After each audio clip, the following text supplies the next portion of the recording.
so that it looks like it's the first time. If you do too good of a job the first time you pop it out, then it's not going to be. Then people know you know. People will be like, "Oh, you worked way too hard." I think my brother told me that, like, he quoted somebody or maybe somebody else. I don't know where it came from, but like, if you're when in business, if you're releasing something, and you don't feel insecure about it, you waited too long. If you're building something, if you're building a concept or a product or something, and you're releasing it and you don't feel insecure about it, then you've waited too long. Or you've done it many times before. You should have really know the market.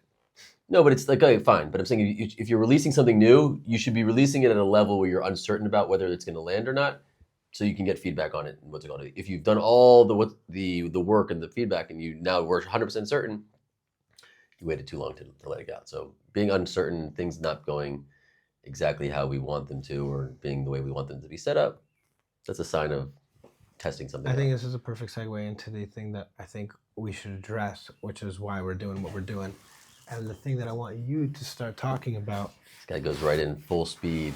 Right here. Well, all gas. 30 minutes. All gas, no brakes. All gas, no brakes. Well, you started and it happened to just, Yeah. Pull up right in there. All gas, no brakes. So tell me what we're looking at and what that means and why we're starting this, if you think that has anything to do with each other. Well, it does have something to do with why we're starting this. And, I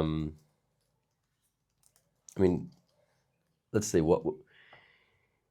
the idea, before I get to this, but we'll say the idea of like doing a podcast or doing something, putting out content, formalizing in some way, our discussions on some level, it's around, maybe there's an opportunity to share with the world things that we find value in and that we discuss and we think about.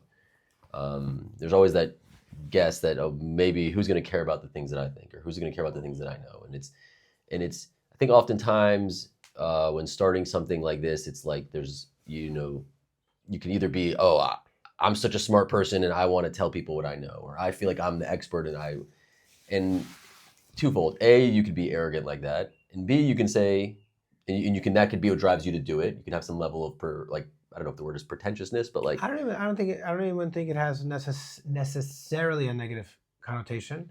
Like if you were to have a seasoned professional who's been a doctor for 30 years now giving a podcast about medical advice, so it's not arrogance, but he is true. So he has validation where he knows that the things that he has, right, as in, and so he's already providing that value. Here's another form of it. True. So for us, we don't necessarily have. Yes. Or maybe we do, but we just don't necessarily know it. And so the resistance to it, or like the force against wanting to do this, would be like, well, who am I? What do I know? And like, what am I an expert at? And like, you kind of belittle yourself in some sense. And I think that coming with the approach of, listen, maybe we'll discover something that's there, and it'll be meaningful for other people to listen and be a part of. Maybe it'll be a growthful experience in some way for everybody together. And I think that's kind of what leads me to this pasuk. And this pasuk is Umi Yodeya im le'et kazot higada l'malchut. And for those who are familiar with this is what Mordecai says to Esther when she tells Mordecai, when they're discussing about going to the king.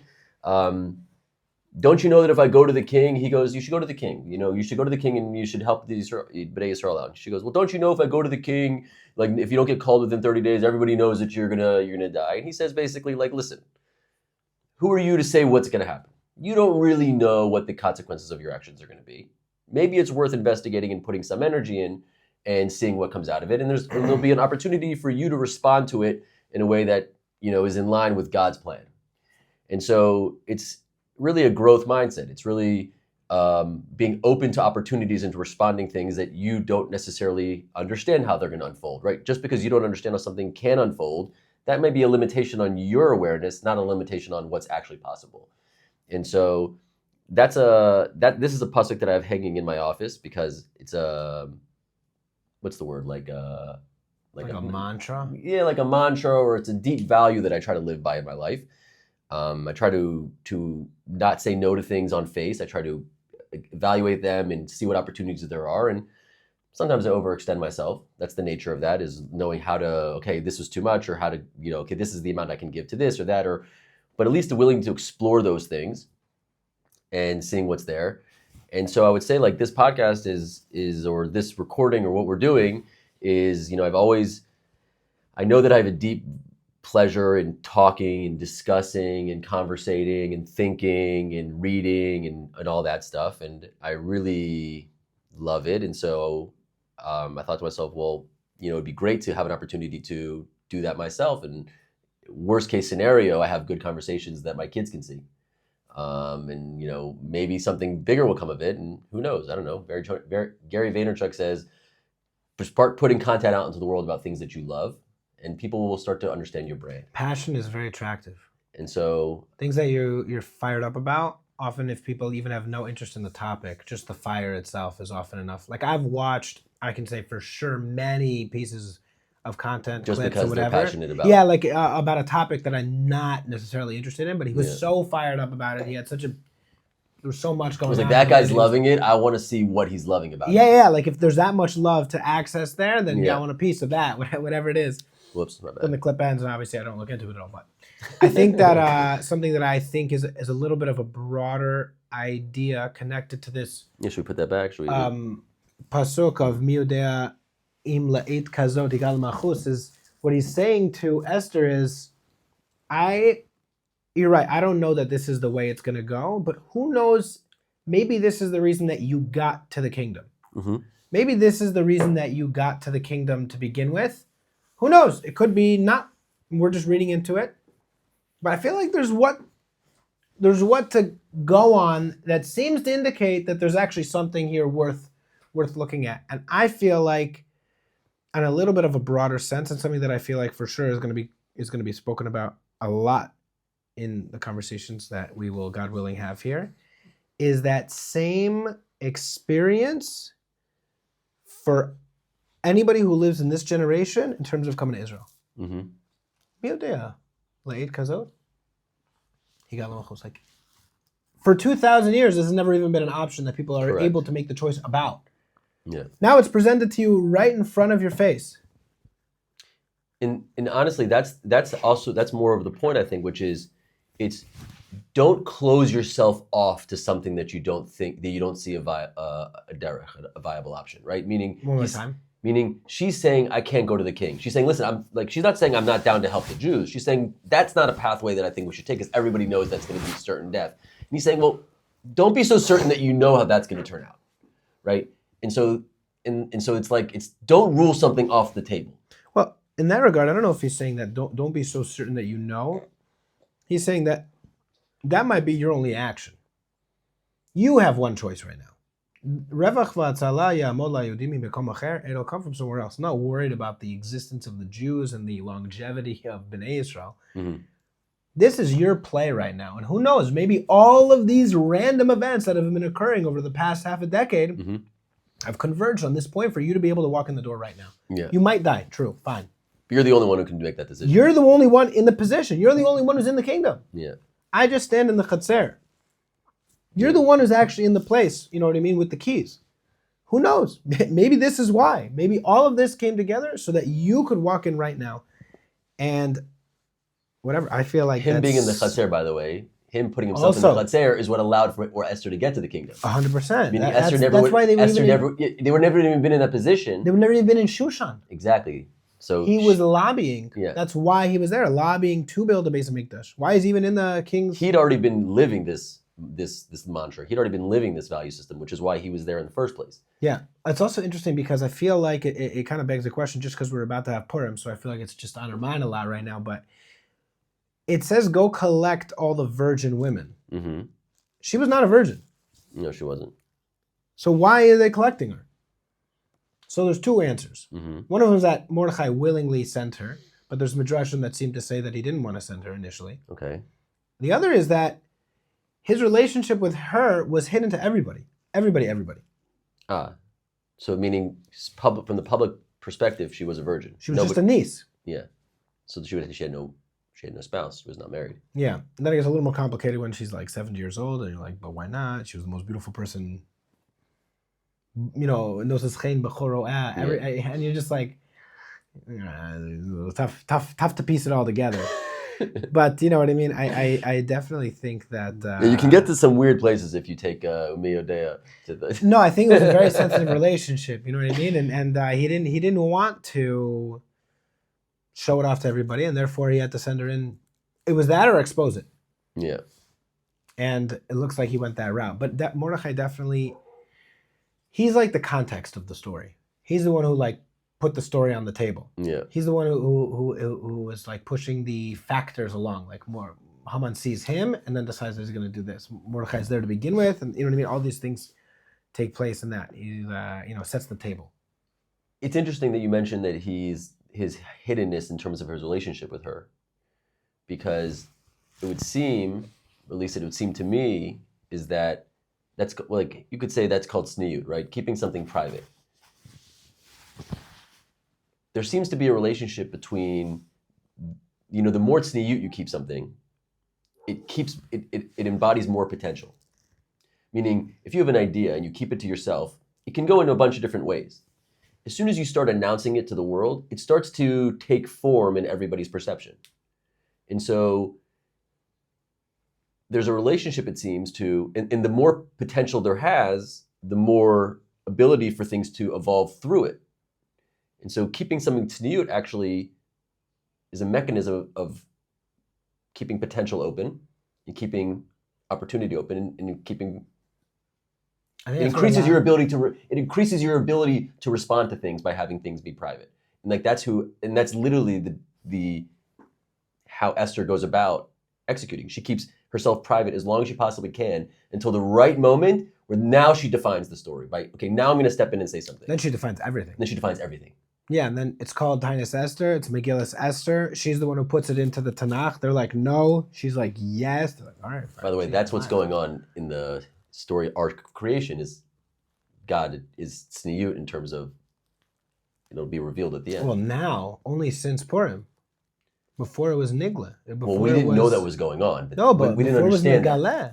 It doesn't matter. We didn't understand it. We can see it. Okay, but that's why Purim is called That's the same. Elot HaShachar. That's why Esther is referred to as Elot HaShachar. Because that's when this is when the day actually starts. Yes, this is the end of the open miracles, the beginning of when we step into the reality of... This is the way creation was meant to be. Yeah. Now we're walking in willingly, even though we can't see, like, two adults who understand that there's a relationship going on. We're living in its tzniut.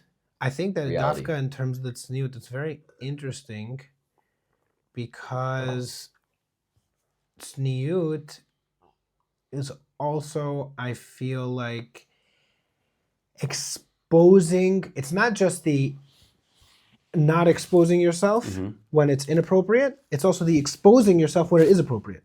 As in, don't talk, right? The tzniut is not talking when you shouldn't. But if you wait one more moment than you should, it's no longer tzniut anymore. For instance, we say that Shaul HaMelech, right? The Gemara goes in, why did Shaul HaMelech is the one who ended up being Zocha to have Esther? It says because of the tzniut of Shaul HaMelech. It goes back before, and it says the tzniut of Rachel, got him, fine.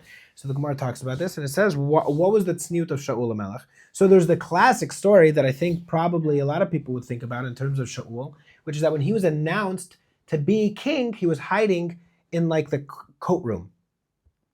Okay. And they're like, Shaul HaMelech, you're the king now. And everyone's like, where is he? Yeah, first of all, who? Second of all, where is he? And then they go and they look and they find him in the coat room. That's not the tzniut. The tzniut is the fact that Shmuel Hanavi told him that he was going to be king and he didn't tell it to anybody before it happened. That was the tzniut. Not the story where he was hiding off in the closet. You're not supposed to be hiding off in the closet when God just told you that you're king. No, you're supposed to be That's not tzniut. Now it's time to step in. Now it's time to go and, and that's the thing. If Esther, I feel like, had waited any longer, it no longer would have been the value of tzniut. It would have been your own shtuyot going on in your head. So that's the point of this whole conversation that's happening. And that's actually beautiful, like, because the conversation of maybe is the mindset that allows you to end, so to speak, end the tzniut. Meaning I'm tzniut. I'm staying hidden, not revealed. But you have to always be thinking, maybe there's an opportunity, maybe this is the moment, maybe this is it. And thinking about when is it actually, like... Well, let's put it like this. How to reveal yourself. You don't cover up everything. What are the things that you decide to actually cover up? What are the things that you feel the need to guard that would be viewed as or interpreted as tzniut? Tzniut is not just guarding for nothing. You're not just completely... okay. If I just create a corner in the room here with nothing in it, with nothing to do, with nobody seeing it, whatever, is that tzniut?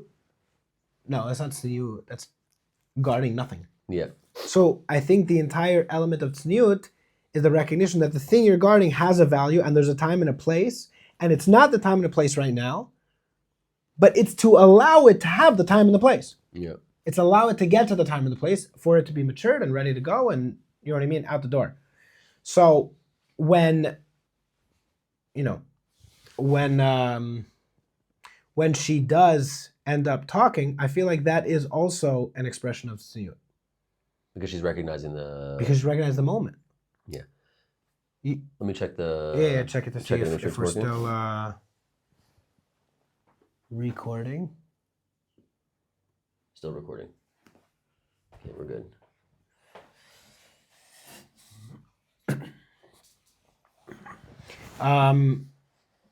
It's the time and the place where she's actually... Yeah, have you ever heard Rosh Hashanah? He's got a nice analogy for this idea of tzniut. The bathroom? No, maybe. Like a homeless person comes to your house and like wants to use the restroom. And yeah. Do you let them use the one that's by the front door, or do you bring them up to your private bathroom in their house? Exactly. Would you invite them onto your lawn? Probably. Yeah. Would you invite him into your house? Less likely. Yeah. Would you invite him into your room? Less likely. Would you invite him into your parents' room? Yeah. Would you invite him? Least likely. Yeah. Right? Yeah. So that idea, obviously there's a time and a place. Your parents' room is supposed to be used by specific people at specific times. Yeah. The point is when and who and where. Yeah. And I think that in that moment, Mordecai kind of sets a table and be like, maybe this now. Is the time. Yeah, maybe this is the time and place. Like, what are we holding it for? Yeah. Right? Yeah. Like, what was the point of this? Like, what was the point of this? Maybe this what was is the point chance. of all you getting here? Like, meaning, like, this isn't just randomness. Maybe this is our chance. And it kind of always also begs the question, not why did you start a podcast, but also why did you start it when you started it? Why now? Right? Well, that's always the question, is maybe it's not the time. Well, that's what I'm asking you now. Why did you feel the need to also start? Sorry, just give me a water bottle here. Yeah, so that's an interesting question. Well, I would say, and that brings kind of the synergy of me and you together, which is like, all of a sudden, 6 months ago, you moved to the city. We've had a relationship for many years, almost 10, I would say. And you being in my close circle of awareness, like physically living in the city, being involved in each other day in, day out, and spending time together and recognizing that there's an energy and an opportunity to do it. It's like, hold on a second, like this is actually somebody who we could probably do this together, actually. There's been people in the past who've reached out to me and asked me to do things with them, but it wasn't the right people in person, and like it was gonna... People have reached out to you and asked you to like, let's start recording stuff together? Yeah. Really? Yeah. How many times have you said that's happened? There's been one person who's done it like specifically, who really wanted to do it. We actually recorded something together, but it just it wasn't a good fit. Were you excited when you recorded it? No, I did it out of kind of doing him a favor. Like I was thinking, like it was more like, okay, like he wanted to do it, and I was like, yeah, I know I want to do it also, but like but it wasn't like a fit per se, and like I'm sure there could have been interesting things, and but it just wasn't there. And this was like, oh, hold on a second, there's actually can be a balanced thing. Like we have different skill sets, we have different personalities, we have different life stories, and like, okay, this actually kind of, but then there's also enough of it that's also in parallel where we have what bonds us together, which allows us to have grounding awareness and understanding, to have good discussions. And ultimately, once we started spending time together, it was like, okay, we're having money in the bank discussions. Like every time we chat, it's like, okay, hold on a second. Like, money in the bank discussions, 100%. And so like that kind of was like, okay, well maybe this is the time. Like, okay, well we could push it off. We could do it in a year or 6 months from now. It's like, but okay, time out. There's someone who's actually down to try this. Maybe let's give it a shot. Do you feel like there's any sense of this happening right now that has to do with the fact that we're in Adar right before Purim. I always find in my life that so many opportunities open up in Adar. So many things that you didn't expect all of a sudden to come together in Adar. Are you saying because like we've been talking about this for months and like we kind of like pushed it together and we started putting pieces together and then finally it was like, okay, time out. And the fact that it's actually coalescing to us sitting down. Yeah. I mean, listen, we tried to sit down like a week and a half ago, and we sat down and we started recording something, but the camera broke. And the camera did break. Because it wasn't Adar yet. Was it Adar? It wasn't Adar yet. It wasn't Adar yet? I don't think it was Adar. I mean, we could double check the map. Maybe it was. I don't know. We could double check the clock. That's so funny. The tape. No, and then I had pink eye and double pink eye, whatever. I don't know. It feels like it's Dafka right before now. And this is in many ways like one of the last days before Purim. And I find so consistently one of my favorite quotes of all time is by Edna Mode. Edna Mode? Edna Mode. Oh, I wasn't sure if you were Edna Mode or Edna Mode. Edna Mode. Okay. She is a suit designer. Okay. She's one of the best suit designers in the entire planet. Okay. In The Incredibles. In The Incredibles? Yeah. Amazing. Oh, maybe I know. The thin woman? Okay. Edna Mode. Anyway, and she says, luck favors the prepared. Yeah. And this is the whole recognition, I feel like, on Purim of how prepared you are for Purim. Because it's a day that seems totally chaotic, but it's wildly meaningful if you've prepared in the right way. Mm. And I find that it's also the thing that is wildly underappreciated and like fisfes, like it's lost on people who just say, like, who stroll right into it like it's another day to get drunk. Luck favors the prepared, which is very funny. I love that now. You know what's funny is that to prepare for something that may or may not come, you have to a little bit think like this. Maybe this can happen. Yeah, but I knew Purim was coming. No, but I'm saying is, but luck means that things come your way when you're prepared for them. You know, right. Purim, okay, fine. But like, no, but I wanna... meaning being prepared for potential opportunities, well, they may not come and there might not be no luck there. You're going to end up, what I'm saying is, you're going to end up preparing for things that never happen. Exactly. Some of the and so the thing is that you have to be willing to. That's why there's a lot of generally people who have like huge transformations in their body or opportunities or whatever. They're like, and people tell them, "Oh, you're so lucky," and then they're like, "The luck," and then they're training and they're doing stuff every day for the potential for an opportunity to arise. Yeah.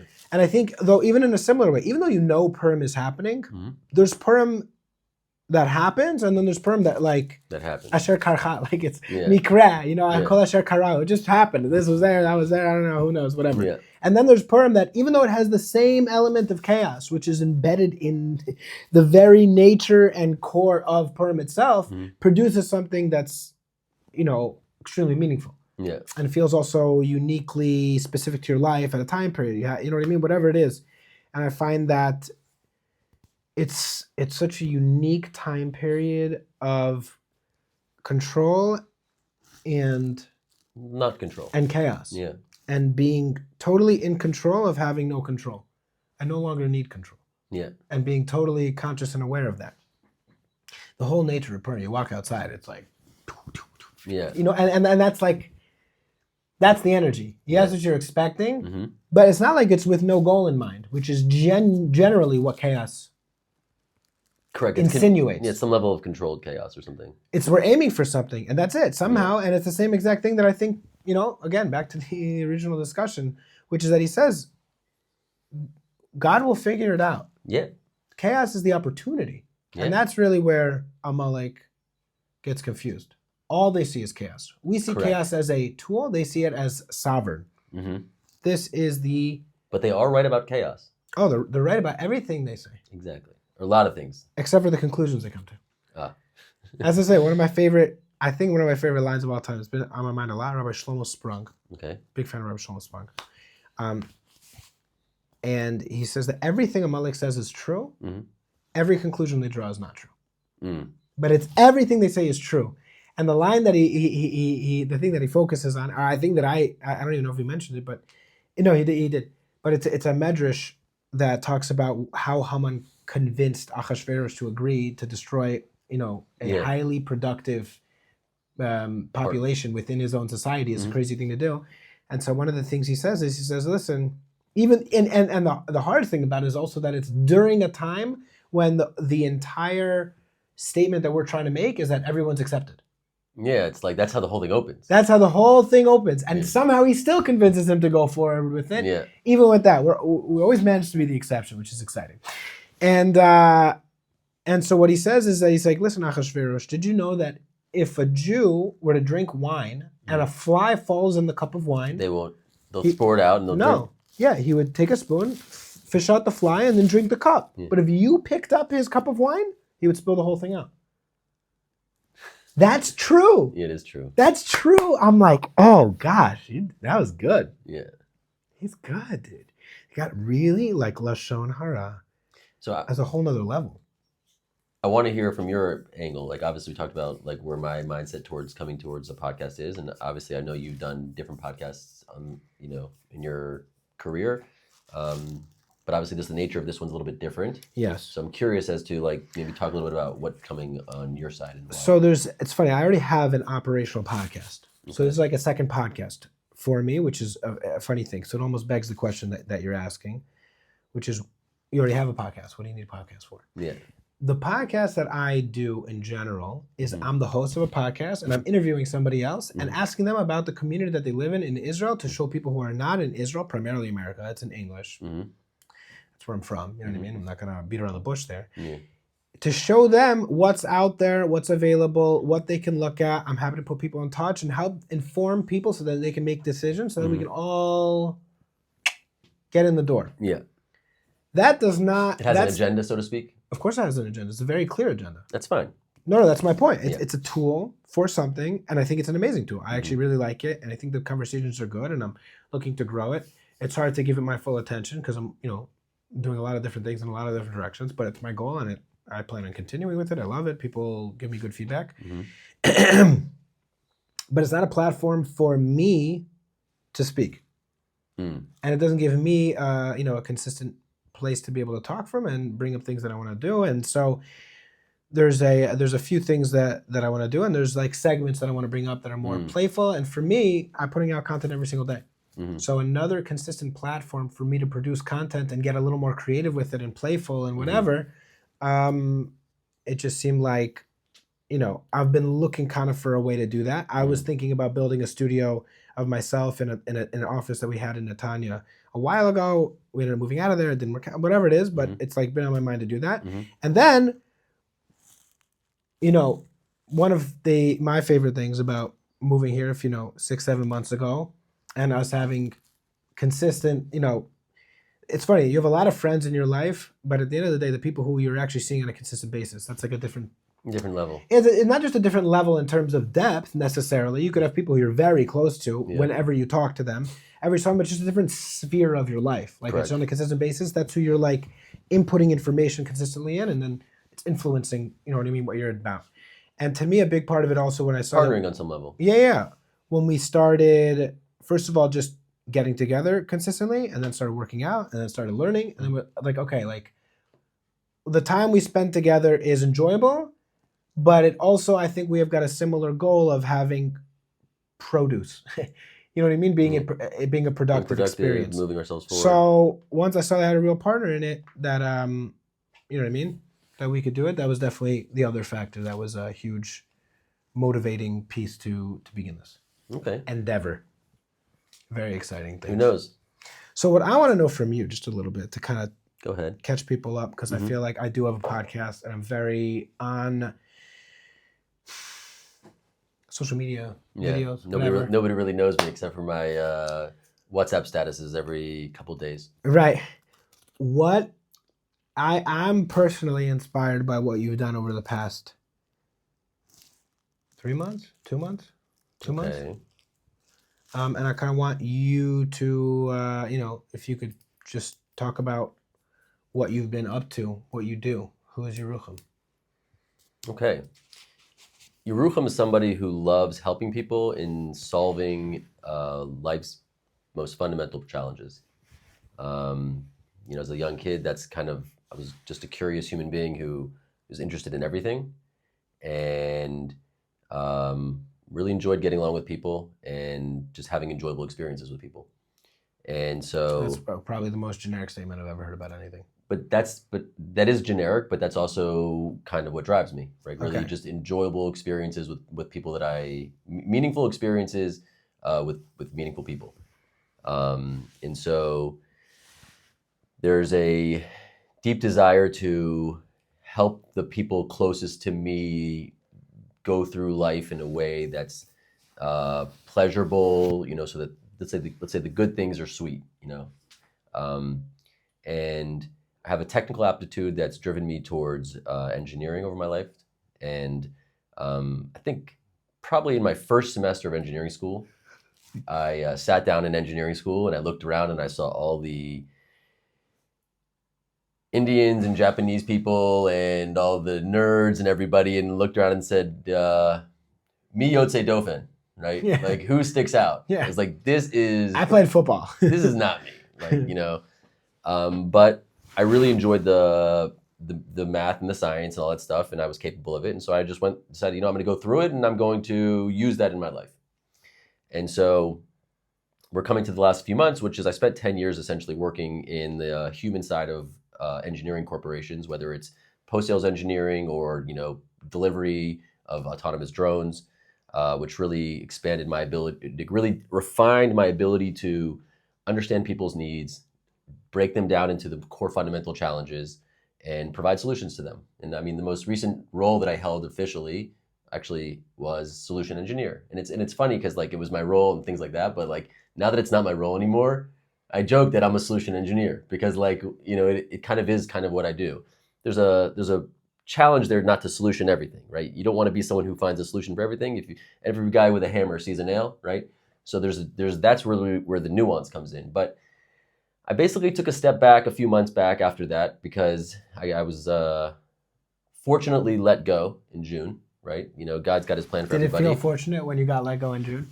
It did feel fortunate, to be honest with you. Like, I think the moment it happened was weird. I mean, there's a story that comes around with that, and we can talk about that story, which was God let me go in a way, which was him telling me, like, okay, I'm taking you out like this. It was literally like this. Like, it was unbelievable. For 4 years, I was in a role where I was managing the delivery of autonomous drone systems to the oil fields in Texas and in big industrial facilities in the United States. Incredible. I get to fly to these facilities, inspect them, look where to put the system, how we're going to do it, work with the engineers on site, what are we going to inspect.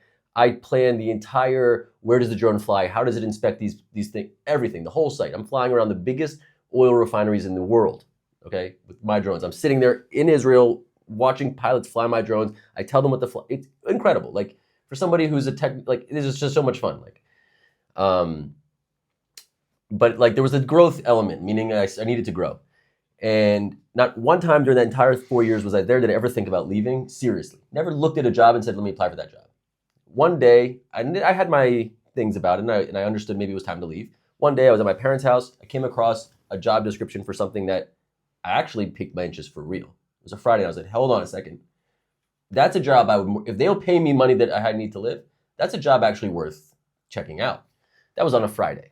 I get back to work on Monday, and my manager calls me up and says, hey, listen, we're letting you go. I'm like, pump the brakes. I immediately went and applied for this. First thing I thought to my mind was, okay, I need to go apply for that job. I went and applied for that job the next day. It took me 2 days to like craft everything together. And by the week and a half later, they were basically offering me that job for the same salary that I was losing. So I was let go. I had 2-month runway after I was let go. Within 2 weeks, I already had another job at a place that I was interested in. I made double salary for a month. Ah, yeah, nice. Okay. Now, that job didn't end up working out. But the point was that God ended up extending my runway in terms of finances for 4 months because that job paid me for a few months as well. But just the concept that something could end in something else at literally the exact same time opens up for you, which is exciting. And okay, maybe that thing doesn't work out. But it was like, holy smokes. Like, there could be, like, it was almost like this is the most exciting thing in the world that I'm being let go and this other thing's happening. Because if I had chosen to leave, then I would have had to go, But Hashem literally handed me this golden opportunity to go and to find something else. And it didn't need to be that. Like I wasn't so committed that this is how it has to turn out where I have to be the COO of this company. Okay, it would have been nice. So, no, but I'm more curious about the opportunity that you created for yourself. But we're getting to that because what we're saying is once I had that experience and that thing fell through, I thought to myself, okay, time out. What do I really want to be doing? What is it about me? What do I really want to be doing? Like who do I want to be helping? How do I want to be doing? What am I good at? What are my real skills? And when I took a step back and I thought to myself, okay, time out. I haven't really been doing what exactly I want to be doing. I'd been, kind of running into the boundaries of working in a company. Part of what comes with my orientation is searching for root cause issues to solving problems. And that can oftentimes interfere with other things. And, I would say I probably could be more refined in my process, but I look for the root and say, listen, let's go solve it. And I think that in my history, I've probably made some people uncomfortable in terms of frank discussions about where the issues lie. And so when I found myself outside on the street and needing to go look for something, I said to myself, time out, why don't I go create an opportunity for myself where people are actually hiring me to find the root cause of the issues that they want to find, right? There's a sect of people who want root cause analysis and they want solutions. So why don't I just go find them and tell them, listen, I'll do this for you. I have to build a process. So I said to myself, listen, AI seems like a thing. You know what I mean? Maybe if I invest my energy into AI over the next few months, day in, day out, let's see what I can do. Let's take AI and try to solve my own root cause issue, my own root problem. My problem was I need to put money on the table. I'm dependent on the salary to pay my bills. That was my core issue. I said, listen, let me take AI and see if I can solve that. And if I can do that, then I can then do that for other people. And that's essentially where it came from. So I started working on AI about 4 months ago. I started looking at my fundamental, paradigms, using it to help me think about my core awareness. Say, listen, if I expand the way I see things, I'll have greater abilities to make choices and decisions. And it's allowed me to build business foundations, get clients, refine what it is I'm offering. It just helps me think through things. Now, I believe that I really value working with people and in teams. So it doesn't replace that, but it supercharges my ability to come with way more developed thoughts and ideas and approaches than it would have had if I just sitting there by myself. And that's something that's been incredibly helpful to me. And thank God I've been successful in finding a couple clients to get started, to refine my process, to work together on, to help me get my feet underneath me. And so what I'm trying to do essentially is I'm good at looking at systems, finding the broken parts, creating solutions for fixing them. I'm using AI essentially to, at least on level 1, and there's multiple levels to this, but I'm using AI to build a system that allows me to go and help people to do that. And there's a lot to learn, there's a lot to grow, but I'm having some small levels of success, and I'm basically doing something that I'm already know that I can do because I've done it for years in the past, using new resources, new tools, and bringing that direct to the market. And that's essentially how I've been doing the last few months. And it's been a super fascinating experience with ups and downs, emotions, challenges, exciting days and challenging days and not exciting days. And there's buck stops here. There's nobody else I got to get up in the morning, come in, actually produce something. There's nobody sitting there saying, the office. There's nobody. But honestly, when I really took it seriously, I spent a serious amount of time organizing my space. We're in my office right now. It's in my backyard of my house. It was kind of put together in some way. I spent a lot of time cleaning my room. If I'm going to go out into the world and I'm going to try to help people organize their systems, I need to have a sharp, organized system and flow for myself that gives me a foundation to help to bring on their chaos. If I'm going and bringing someone else's chaos into my system, I need to have a structure that allows their chaos to exist, where I can then formalize it into a more structured thing. So that was a broad, but that's essentially, I don't know if that was where you're aiming at, but that's essentially kind of how my approach towards the last few months have been. And It's uncomfortable. It's uncomfortable because it forces me to get out of my comfort zone and to go talk to people. Like I'm starting to, put out content a little bit here and there. There's a lot more that I would like to You're bring. saying that to a camera. There's a lot more that I would like to bring. There's a lot more that I don't have any formal structure of putting out content. And so putting this in place was something like, hey, if I put this in place, let's say this podcast bombs and nothing to it. But then I have a setup where I can just sit down, put a camera on and start talking. And I can record 10 minutes of video, chop it up and whatever. Like that's also what I want to do with the space. And so it's like, okay, this is something's going to come out of this that's going to cause something and it's going to drive things. There's an energy that's being produced. So let's put some energy into the system. The system will put energy back and then we'll try to capitalize on it and see where it goes. And so so what are the things that you think you're going to be talking about here? Or is it really just wherever the wind blows? I mean, it's not wherever the wind blows because I mean, if you know me and you talk to me, like I kind of have a brand. Like, you know what I mean? Like, it's kind of like I said, like, I'm really trying to make sense of things. Like, it's funny, if Sam Harris didn't take making sense as his thing, like, making sense is like brilliant, right? It's because it's like... that's his thing? That's his thing, making sense. That's what he said? I think it's his podcast called Making Sense. Really? Yeah. It's funny. Yeah. Making sense of things. It's so funny because it's hinged on the most fundamental belief in monotheism. That things are supposed to make sense, that there's actually something Correct. that underlies it all. Correct. And then he goes and uses that against itself. Yeah. Yeah. Which is kind of ironic. But no, I'm a pretty intense thinker. I see a lot of nuances in things beyond what I found that I see nuances in things that aren't necessarily obvious to the people around me. I don't have the strongest writing skills, which would be a good way of refining that. I think there's opportunity there. But also talking. I really enjoy talking. And so there's like, even if I'm going to develop my writing and start writing, there's still nothing wrong with learning how to sit down and have a structured conversation about different topics that are different things. So what kind of topics? That's what I'm saying. I mean, it's funny because I play around with like, I personally like to watch like, I like to go when everyone says, don't look there, there's something bad. I'm going to go, right? That's me. Wait, time out. I need to see this for myself. I don't like to listen to people's opinions of things. I mean, I listen, I consider it. Did you watch very close up the Charlie Kirk assassination? I did. I spent a lot of time breaking that down, looking at it, investigating it because I know physics. I know science on some level. Like, I should be able to see what's going on. I mean, we don't have to get into these things because, like, here's what I'll say is, the world is so... Very few things are binary in the world. Very few things are binary in the world, so I don't want to make a binary statement. But I'll say this.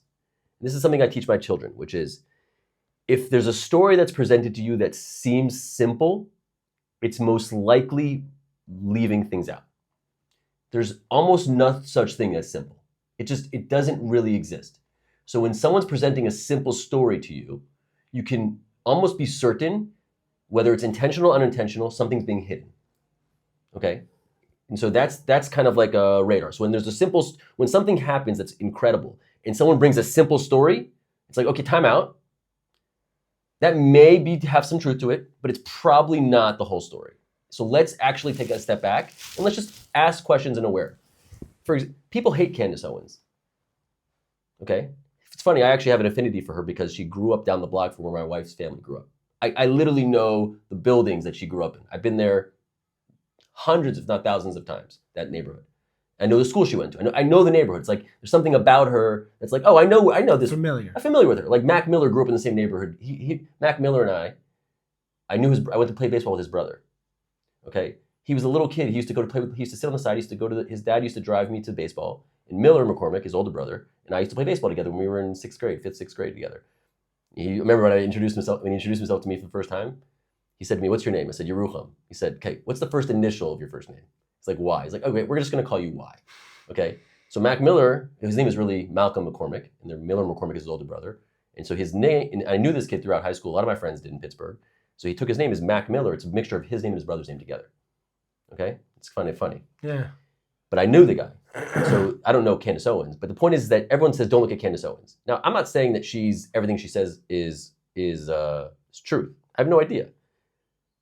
But I watch a lot of the things that she says because I want to understand what she's saying. Meaning, there's something about what she's saying. She's pointing to something. To just say, listen, dismiss this human's crazy. Probably not. Why not? Why not be crazy? First of all, there's the Pirkei Avos says you can probably learn something from everybody. That's not why. That doesn't. You can learn something from a crazy person. The person's still crazy. Okay. But why not? My point is that telling me that someone's crazy doesn't necessarily address the reality. Meaning, let's just look at the facts of what she's saying and evaluate whether there's reality there or not. But I think that people have looked at a lot of the facts she's saying, have assessed that she's saying things that have nothing to do with reality, come to the conclusion that she's crazy on a consistent basis over the past year or 2 years. That might be the case, but I haven't seen personally where someone's addressed the facts publicly in a way that actually like goes through each one of them and says, okay, this is why this is. You ever seen Rabbi Boteach? I've never seen Rabbi Boteach. And his daughter? But I don't. That's how like the whole thing started, and they had that whole thing on Purim Dafka where he's like, I'm dressing up as the Candace Jew. I haven't listened to Rabbi Boteach. No, I mean I don't listen to him. I don't listen to it, but it was very famous at the time when like all that story was blowing up. If there's any and emotion, they were going through a lot of. If there's any emotion and name calling and criticism involved, there's something weird going on. Meaning anyone who gets up, meaning I've been thinking about this because Ben Shapiro gets up and he criticizes her like, Candace is retarded. Okay, maybe, but like, time out. Is the mechanism of criticizing somebody, like what's going on there? Why would you criticize? Like, is there ever a place to criticize somebody publicly in front of everybody else? Like, well, what do you think the goal would be? He's trying to reduce her credibility by everybody else by calling her out, by saying, listen, this woman's retarded, don't listen to her. But I'm saying is... Do you think that that's... I don't think it's effective. Do you think that it is... Effective is an interesting word. What do you think the goal is that people stop listening to her? What do you think you should do? Meaning, I think we're in a place where everyone has information everywhere. Criticizing someone and saying, don't listen to that person, I just don't think that's the effective way. I think what we need to do, honestly, one of my core values is something around, shout out to Tal, nonviolent communication, which is everyone has their own needs and feelings that are associated with whether those needs are being met or not, right? Candace has a serious need for honesty, and she has a serious need for things making sense. I have the same need. Okay, how did you get that? Because what I'm saying is, we should sit down in front of, like, why doesn't Ben Shapiro have a conversation with Candace Owens and say, listen, let's have a discussion and actually... You don't think that behind closed doors they had that? They were working together in the same company for a long time. I think maybe you see a lot of things that Candace says, but there's a lot of things that put it out for everyone to see. There's a degree, though, where having a public conversation is also not going to get to the truth because it's public. That right there changes often what happens between people as opposed to if this was turned off. True, so maybe he's not the messenger who needs to be doing this. My point is that she's very consistently put out information online that is cuckoo.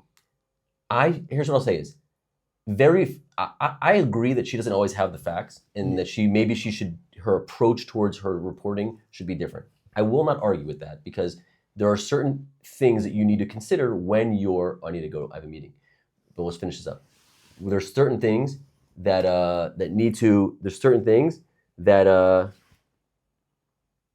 you just sent it to me a minute ago. Okay, we'll finish it up, we'll say this. There's certain things you need to be aware of when you're a public person in terms of how you say and what you say, because there's people who are going to watch your stuff and they're going to listen to it, okay? So that criticism of her, I'm not going to argue with any of that. That could be true, fine, 100%. But what I will say is, I've never watched things that she said in terms of factual and been like, okay, this is like, meaning I've never thought for myself that she's like this insane human being. That's never a thought that came through my mind without listening to anybody else. Really? Yeah. You're watching a lot of her stuff? I've watched tons of her stuff. Recently? Whenever stuff comes out that's controversial, I go to her, I go to Tucker, I watch all of them. I want to know what they're thinking. Because here's what I'll say is, nothing's binary. There's something that they're raising that's true. Now, what it is and what the nuance is, it's like, why don't we learn Kabbalah until you're 40? Because it's too hard for you to process information in a way that makes it pragmatic for you. So people say, listen, don't listen to Candace. Why? Because you're not going to really be able to take what she's saying and understand what's real. Hold on. I don't know if it's like, don't listen to Candace, don't listen to, you know what I mean? It's going to poison your brain. I don't know if it's don't listen like that. I do think that there is also value in listening to the critics and listening to the people on the opposite side to understand where they're coming from and everything like that. I do think, though, that there's a degree of consistent reporting that does change your brand into a different level of, are you looking for the truth, or are you looking for a truth that you're continually going to look for until you find the thing that you're looking for? There's a difference between looking for something open and seeing where that leads you and whatever it was. And then there's, I don't know, I've seen some of the things she said that I feel like she has the agenda, and now she's going to go hunt the information down that's going to produce the agenda. What's it called? The confirmation bias? Yeah. Well, I feel like I've seen that a lot. Dafka, by the way, I really liked her a few years ago, and I felt like that she does have that midah. Dafka not lately. Yeah. Okay.